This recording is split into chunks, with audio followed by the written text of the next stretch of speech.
Novel کا نام violin اور ماہی، رائٹر دیپا تبسم۔ جا رکھتے یہ کیوں چھوڑے جا رہی ہے، یہ بھی لے جا، تیرے کلیجے میں ٹھنڈک پڑ جائے، کر دے ختم آج ہی سارا راشن، تیرا یہ ابا بینک پر بیٹھا ہے، اور وہ جو آ رہی ہے آوارہ گرد، اسے تو پھوپھی نے بھوکا بھیجا ہوگا، ٹھونستی آ رہی ہوگی پورے راستے، ٹرین کی رفتار سے زیادہ اس کا منہ چل رہا ہوگا۔ آمنہ بیگم نے اونچا اونچا بولتے تھیلے میں موجود بقیہ آلو بھی اقرا کے حوالے کر دیے۔ وہ آلو پکڑے کچن میں دوڑ پڑی، مباد ان کی توپوں کا رخ اس کی جانب نہ مڑ جائے۔ پوری زندگی گزر گئی ماہی کی اماں، تجھے بات کرنا نہ آیا، افتخار صاحب نے شیشے میں دیکھتے آدھے گنجے سر پر ہاتھ سے لکیر کھینچتے کہا۔ بات کرنا آتی ہے، آتا نہیں افتخار صاحب، بچپن میں مذکر مؤنث پڑھ لیے ہوتے تو آج یوں بیوی کے ہاتھوں ذلیل نہ ہو رہے ہوتے۔ انہوں نے صحن میں بکھرے باقی سبزی کے تھیلے سمیٹتے جواب دیا، بات ہوتا ہے، ہوتی نہیں، ایک تو میری آدھی زندگی تجھ پٹھانی کو تھات ہی سکھاتے ہی گزر گئی، عمر سے پہلے بوڑھا کر دیا ہے ماہی کی اماں تو نے مجھے۔ افتخار صاحب کو اپنے گنجے سر پر مہندی لگاتے ڈلتی عمر کا احساس تکلیف دینے لگا، تبھی جل کر بولے تھے، ارے کون سی پٹھانی، میں تم سے شادی کر کے تو میں اپنی بولی ہی بھول گئی، ہائے کیا بولا کرتی تھی میں پشتو میں، جب کسی شادی بیاہ پر گانے گاتی تھی تو وہ جیسے اپنی جوانی کے دنوں میں کھو گئیں۔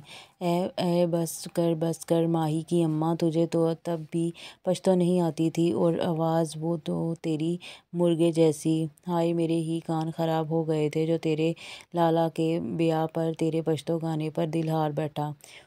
انہوں نے کندھے پڑے تولیے سے آنکھیں رگڑیں، افتخار صاحب تمہارے تو کان خراب تھے، میری تو قسمت ہی خراب کر دی تم نے، اوپر سے پہلی اولاد بھی تم پر ہی چلی گئی۔ انہیں اب ماہی کا غم کھانے لگا۔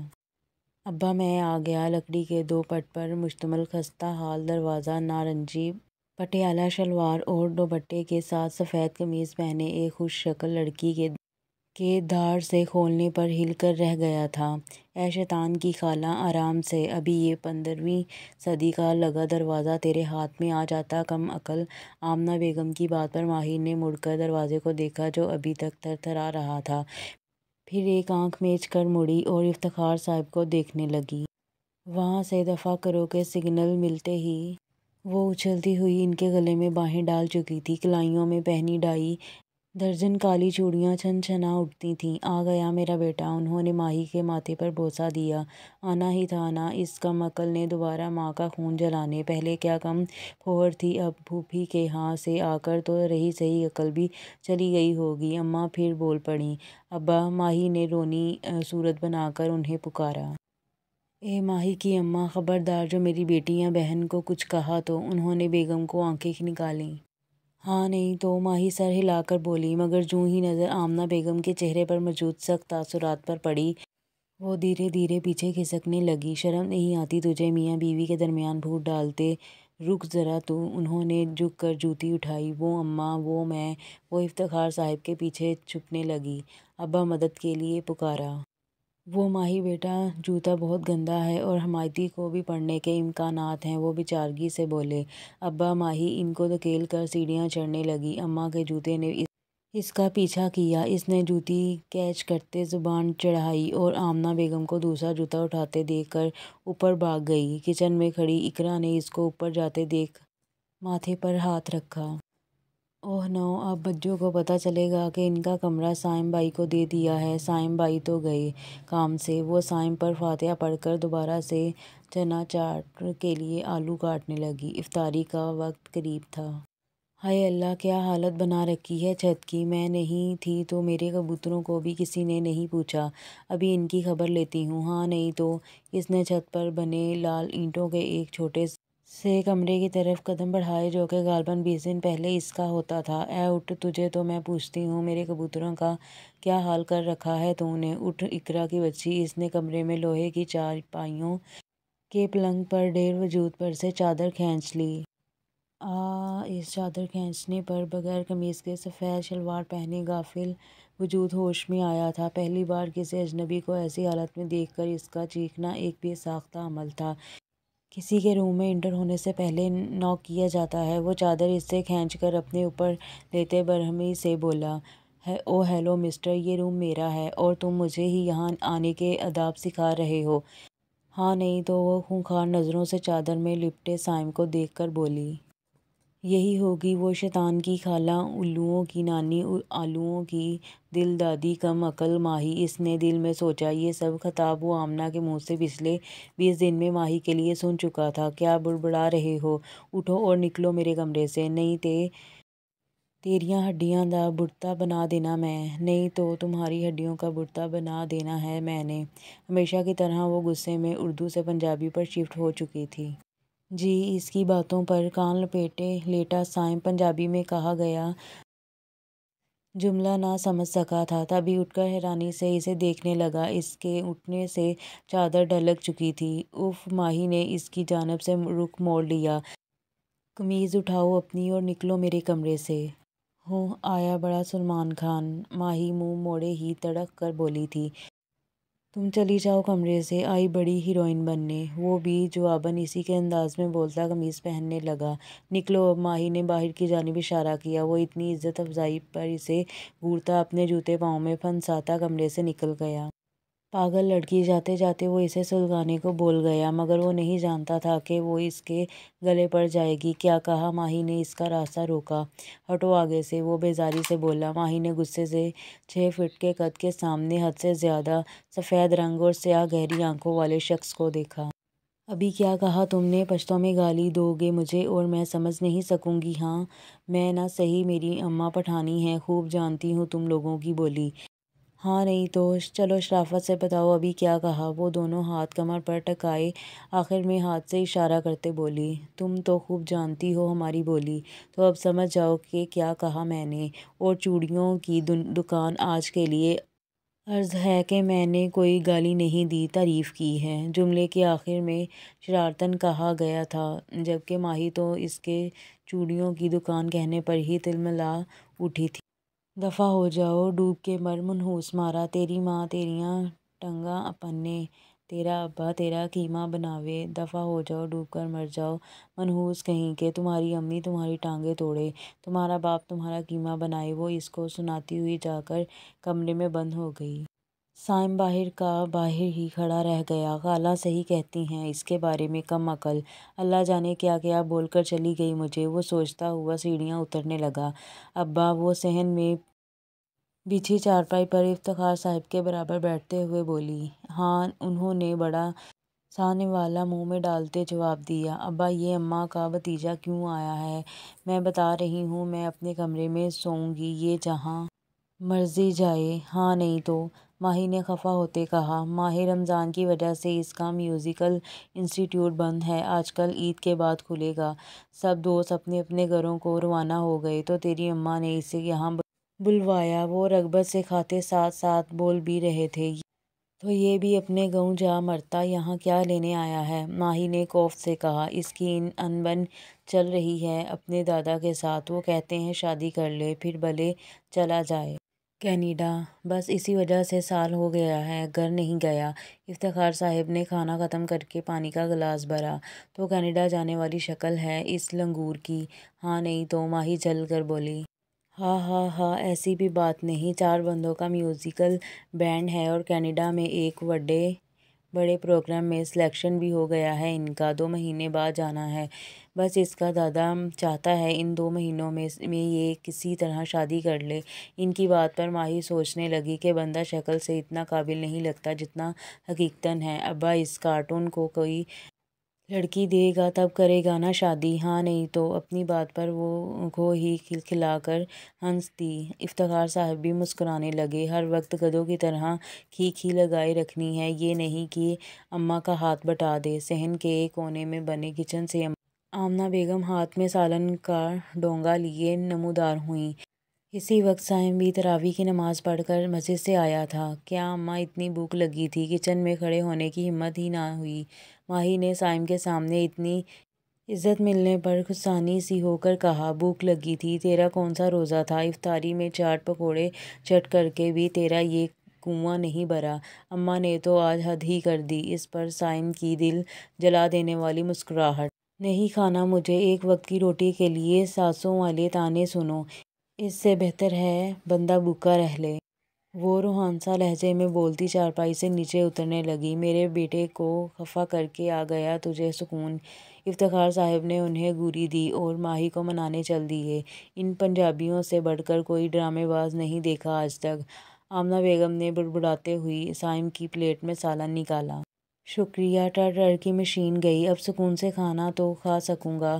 صائم نے شکر ادا کرتے کھانا شروع کیا۔ ابا میں بتا رہی ہوں میرا کمرہ ہے اور یہاں میرے سوا کوئی نہیں رہ سکتا۔ ہاں نہیں تو۔ وہ رات کے 10:30 بجے کمر کے گرد دوپٹہ باندھے جھاڑو ہاتھ میں لیے رگڑ رگڑ کر اپنا کمرہ دھو رہی تھی۔ بقول اس کے صائم نے اس کے کمرے کو رہنے کے قابل نہیں چھوڑا۔ ارے ماہی بیٹا 10 دن کا مہمان ہے، چلا جائے گا۔ چل میرا بچہ تو نیچے اقرا کے کمرے میں سو جا، افتخار صاحب نے پیار سے پچکارتے کہا۔ ابا مہمان 2 دن کا ہوتا ہے، تیسرے دن وہ مہمان نہیں رہتا۔ ہاں نہیں تو۔ اسے کہیں صحن میں سو جائے، ماہی نے ادائے بے نیازی سے کہتے کمر کے گرد لپیٹا دوپٹہ کھولا اور موڑے اٹھا کر اندر لے جانے لگی۔ اسے اپنے کمرے اور کبوتروں سے عشق تھا، ان پر کوئی سمجھوتا نہیں۔ ماہی کے ابا دیکھ لیا، اس بدتمیز نافرمان اولاد نے کھے ڈلوا دی میرے سر میں۔ مہمان کی عزت نہیں کرنا آتی اس کم عقل کو۔ آمنہ بیگم ابھی اوپر آئی تھیں اور آتے ساتھ ہی شروع ہو گئیں۔ ماہی نے کان لپیٹ لیے اور جلدی جلدی ہاتھ چلاتے اپنا کمرہ درست کرنے لگی۔ چھوٹا سا شیشہ، کھجور کے پتوں کی چٹائی، لکڑی کا میز، چھوٹے چھوٹے ستارے، آرٹیفیشل چڑیا، طوطے کوے، جانے کیا الا بلا اس نے اپنے کمرے میں جمع کر رکھی تھی۔ آخر کو تھک ہار کر آمنہ بیگم نے صائم کو نیچے صحن میں ہی بستر لگا دیا، خود اقرا کے کمرے میں سو گئیں۔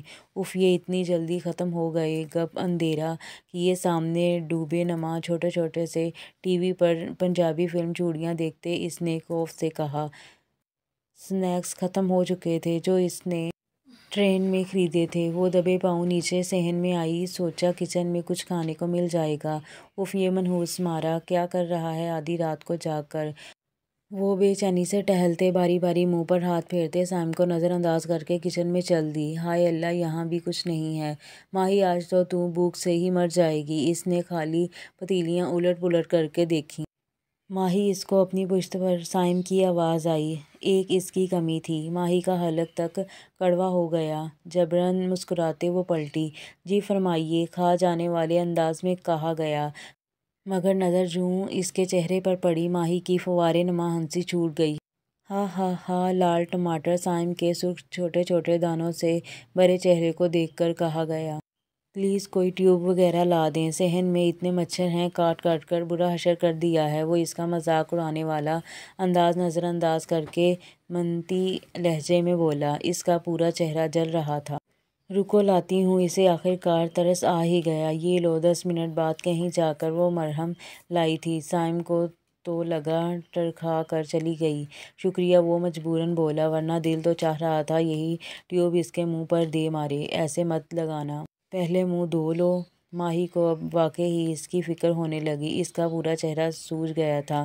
وہ چلا گیا تو ماہی اپنے کمرے میں گئی، سارا پھیلاؤ سمیٹا، فلم بند کی اور پھر صحن میں آ گئی جہاں وہ بے چین سا بیٹھا تھا۔ تم اوپر میرے کمرے میں سو جاؤ، ماہی اس کی چارپائی سے سرہانہ اور چادر اٹھاتے بولی۔ اب اس کا رخ اقرا کے کمرے کی جانب تھا جو بالکل سیدھ میں تھا۔ شکریہ، اس کے آگے بڑھتے قدم صائم کی آواز پر تھم گئے، مگر وہ پلٹی نہیں تھی۔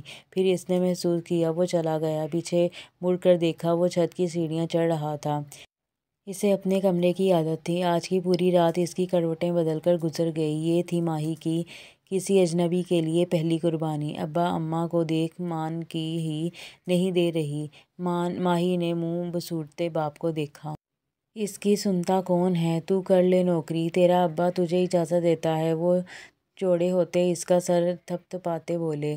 ہاں کر لے نوکری، اور باپ کو کھلائے کما کما کر۔ بس یہی ایک کسر رہ گئی تھی، وہ بھی پوری کر دو تم باپ بیٹی۔ آمنہ بیگم نے مٹر نکالتے کہا۔ ماہی ان کے سامنے والی چارپائی پر بیٹھی تھی جبکہ افتخار صاحب کھڑے تھے۔ تم پٹھانوں کو کیا پتہ نوکری کیا ہوتی ہے، کمائی کیا ہوتی ہے؟ ہوں، افتخار صاحب نے رومال جھاڑ کر کندھے پر ڈالا۔ ہم پٹھان ہیں اور پٹھان بہت غیرت مند ہوتے ہیں، کچرا اٹھا لیں گے، موچی بن جائیں گے، ریڑھی لگا لیں گے، دودھ بیچ لیں گے، مگر بیٹی کی کمائی نہیں کھائیں گے۔ اماں بھی کسی صحافی کی طرح بولی تھی، تم لوگ بس ایڑیاں لگا سکتے ہو، دودھ بیچ سکتے ہو، میری بیٹی تو افسرنی بنے گی۔ افتخار صاحب نے گردن اکڑا کر کہا، ہاں بنے گی، 12ویں فیل بنے گی افسرنی۔ اماں بھی کہاں ہار ماننے والی تھیں۔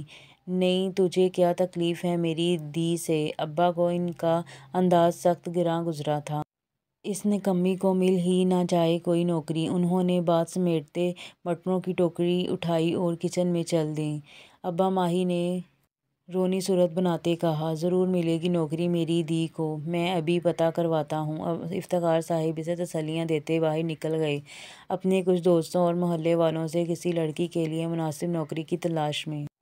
بہت پتہ کروایا ہے میری بچی، مگر اسکول میں کچی پریپ نرسری جماعت کو پڑھانے کے سوا اور کوئی نوکری نہیں مل سکے گی۔ ابا نے آخر کار اسے حقیقت بتا ہی دی۔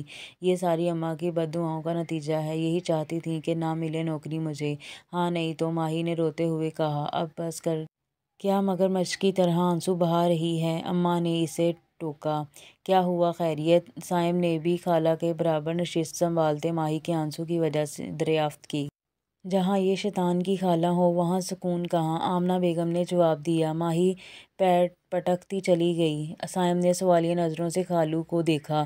بیٹا، نوکری کا شوق چڑھا ہوا ہے میری دی کو، مگر اسکول کے علاوہ کہیں اور نوکری نہیں مل رہی، اور اسکول کی کچی جماعت کے بچوں کو یہ پڑھانا نہیں چاہتی۔ افتخار صاحب نے تفصیلاً بتایا، سدا کی کاہل اور سست ہے، محنت والا کام کہاں ہوتا ہے اس سے۔ اماں پھر بولیں تو افتخار صاحب نے گور کر دیکھا، ارے خالو، آپ پریشان نہ ہوں، میں کچھ کرتا ہوں۔ ماہی کو اگر ٹائپنگ اور مائیکروسافٹ آفس کام کرنا آتا ہے تو یہ ہمارا انسٹیٹیوٹ جوائن کر سکتی ہے۔ صائم نے کھلے دل سے آفر کی۔ آخر کو وہ 3 راتوں سے ماہی کا کمرہ اس کی موجودگی میں استعمال کر رہا تھا، کچھ تو اس کا بھی فرض تھا۔ نہ صائم بیٹا، نہ تم رہنے دو، یہ نیکی کرنے کو جانتا نہیں ہے۔ تو اس شیطان کی خالہ کو ستیہ ناش مار دے گی تیرے آفس کا۔ آمنہ بیگم بے ساختہ بول اٹھیں، خالہ کچھ نہیں کرتی وہ۔ صائم نے ہنستے ہوئے کہا، وہی تو کہہ رہی ہوں، کچھ بھی نہیں کرتی وہ۔ انہوں نے اپنا سر پیٹ لیا۔ وہ سب عشاء کی نماز بھی ماں تراویح پڑھ کر صحن میں بچھی چارپائیوں پر برجمان گرما گرم ماہی کے ہاتھوں کی بنی چائے کے مزے لے رہے تھے۔ اس میں کوئی شک نہیں کہ وہ چائے بہت زبردست بناتی ہے۔ ماہی صائم کو بتا دے، تجھے کیا کیا آتا ہے، اگر ممکن ہوا تو یہ تجھے اپنے دفتر میں نوکری دے دے گا۔ افتخار صاحب نے بات کا آغاز کیا۔ سچی ابا؟ وہ صائم کو نظر انداز کرتی پرجوش انداز میں بولی۔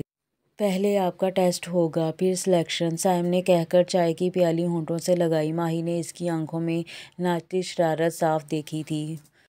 ہوں، پاس کر لوں گی میں ٹیسٹ۔ شکل دیکھی ہے ہیری پوٹر کا پارٹ 2 آیا بڑا مجھ سے ٹیسٹ لینے۔ بیٹا، تجھے نانی نہ یاد کروا دی تو میرا نام بھی ماہی نہیں۔ ہاں نہیں تو۔ اپنے نادر خیالات پر وہ خود ہی مسکرا دی۔ حالانکہ ایف ایس سی میں آپ فیل ہو گئی تھیں۔ صائم نے اس کی دکھتی رگ پر ہاتھ رکھا۔ اوہ ہیلو، کوئی فیل شیل نہیں ہوئی تھی میں، اچھا خاصا فزکس کا پرچہ کیا تھا، مگر منحوس چیکر کا اپنی بیوی سے پھرڈا ہوا ہوگا، جس کا غصہ اس نے میرے نمبر کاٹ کر نکالا۔ ڈوب مرے او کتے منحوس مارا، اللہ پوچھے اس کمینے نوں۔ ڈوب مرے کہیں وہ منحوس اللہ پوچھے اس کمینے کو۔ وہ بولتے بولتے ایک بار پھر پنجابی پر آ چکی تھی۔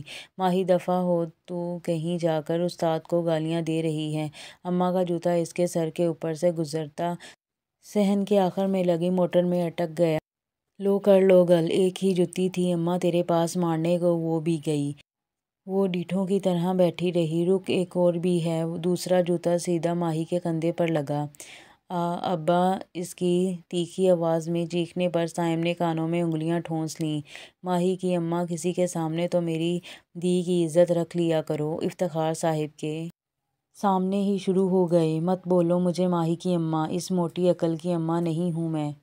آمنہ بیگم بھی دو بدو بولیں، لگتی بھی نہیں ہے۔ ہاں نہیں تو، ستیلی ہوں میں، کچرے کے ڈھیر سے اٹھایا تھا، آج پتہ چل گیا ہے مجھے۔ ماہی بھی مگر مچ کے آنسو بہاتی چھوٹی سی ناک کو بار بار شہادت کی انگلی سے رگڑتی بول رہی تھی، رک، تیری زبان ایسے بند نہیں ہوگی، رک جا تو۔ آمنہ بیگم نے ادھر ادھر جوتے کی تلاش میں نظر دوڑائی، اپنے دونوں جوتے مار چکی تھیں۔ صائم کی کھیڑی نظر آئی، وہی اٹھا لی۔ ارے خالہ! صائم نے جب اپنی نئی نویلی کھیڑی ان کے ہاتھ میں دیکھی تو دہل کر رہ گیا۔ خالہ اسے رکھ دو۔ صائم نے ان کے ہاتھ سے اپنی جوتی واپس لے لی۔ اسے ماہی سے زیادہ اپنی کھیڑی کی فکر تھی۔ جا ماہی، تو جا کر تیاری کر، کل صائم تیرا امتحان لے گا۔ جا میرا بچہ، ابا نے اسے جانے کا کہہ دیا۔